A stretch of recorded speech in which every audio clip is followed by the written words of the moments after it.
الحمد لله وكفى وسلام على عباده الذين اصطفى، وأشهد أن لا إله إلا الله وحده لا شريك له، وأشهد أن محمدا عبده ورسوله.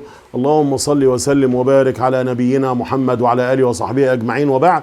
إن شاء الله الرؤية اللي هتكلم فيها بإيجاز بلا تطويل اسمها رؤية قراءة سور القرآن. أنا اتكلمت قبل كده على رؤية قراءة القرآن، النهارده اتكلم على رؤية قراءة سور من القرآن. يعني إيه؟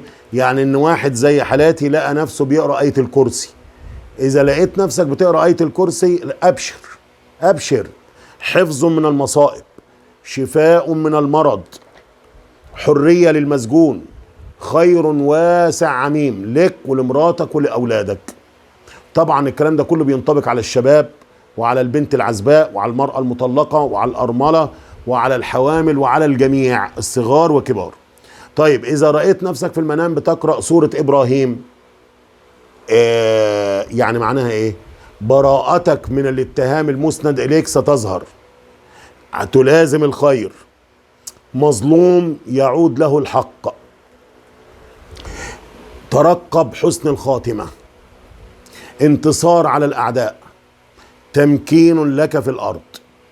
طب أنا لقيت نفسي بقرأ آيات من سورة آل عمران، قال لك هيتولد لك ولد صالح، مراتك هتحمل ويتولد لك ولد صالح ينشر العلم والإيمان والتقوى. إذا كنت أنت بتشتهي ولد صالح وتشتهي الذرية ولقيت نفسك بتقرأ في سورة آل عمران، ربنا هيكرمك بالولد.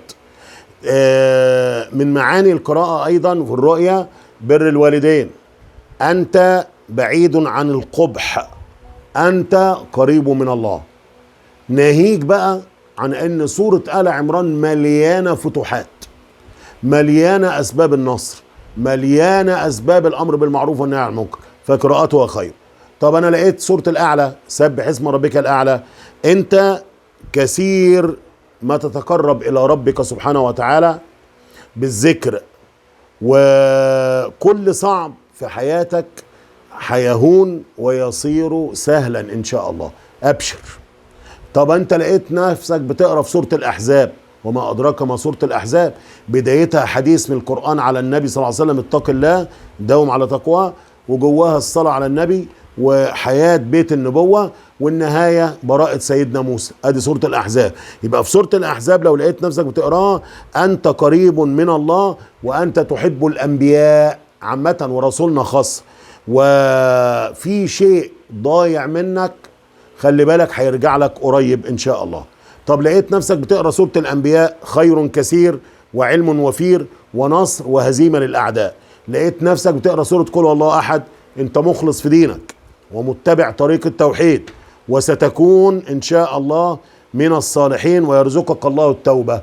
طب لقيت نفسك بتقرأ في سورة الأنعام، إن شاء الله غناك بسبب الأنعام، هتغتني والعاقبة بتاعتك في الأمور حسنة، كل موضوع هتخش فيه أو تساعد فيه هينجح.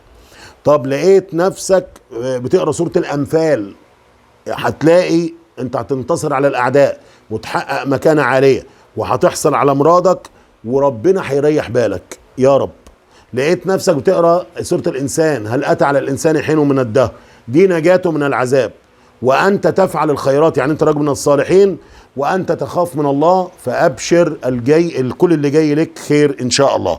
طيب لقيت نفسي بقرأ سورة الإسراء اللي هي بدأت بآية واحدة فقط، حديث الإسراء، وختمت قل ادعوا الله أو ادعوا الرحمن أيما تدعو فله الأسماء الحسنى، وحكايات بقى عن سيدنا موسى وبني إسرائيل وبر الوالدين والفتح العظيم من الله. يبقى من رأى سورة الإسراء سينتصر على الأعداء ومكانة عالية. طب لقيت أنا نفسي بسمع أو بقرأ في المنام سورة ألم نشرح لك صدرك، دي عبارة عن راحة بعد شقاء وشفاء للصدور وزوال للهم والغم. أبشر. طب لقيت نفسي بقول إذا السماء انفطرت، سورة الانفطار، خلي بالك ممن حولك حتى لا يتصيدوا لك الخطأ، أنت محب للدين بس ده هم بيخططوا لك وبيحاولوا يفحروا لك عشان تقع. طيب سورة البروج، انت مهموم لكن العاقبة هتبقى كويسة، وانت نسيت امانة ما ادتهاش، فكر ورد الامانات. سورة البقرة، الحصول على المال والميراث والخيرات وطول العمر والتشبه بالصالحين. لقيت نفسي بقرا في سورة الحج، انت هتبقى زاهد في الدنيا ان شاء الله، وهتحقق مكانة عالية.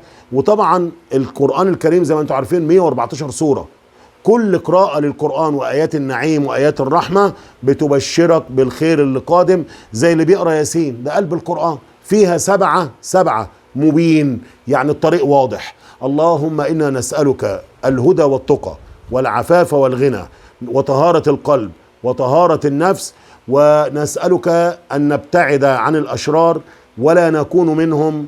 وصلى الله على نبينا محمد وعلى آله وصحبه أجمعين، والسلام عليكم ورحمة الله وبركاته.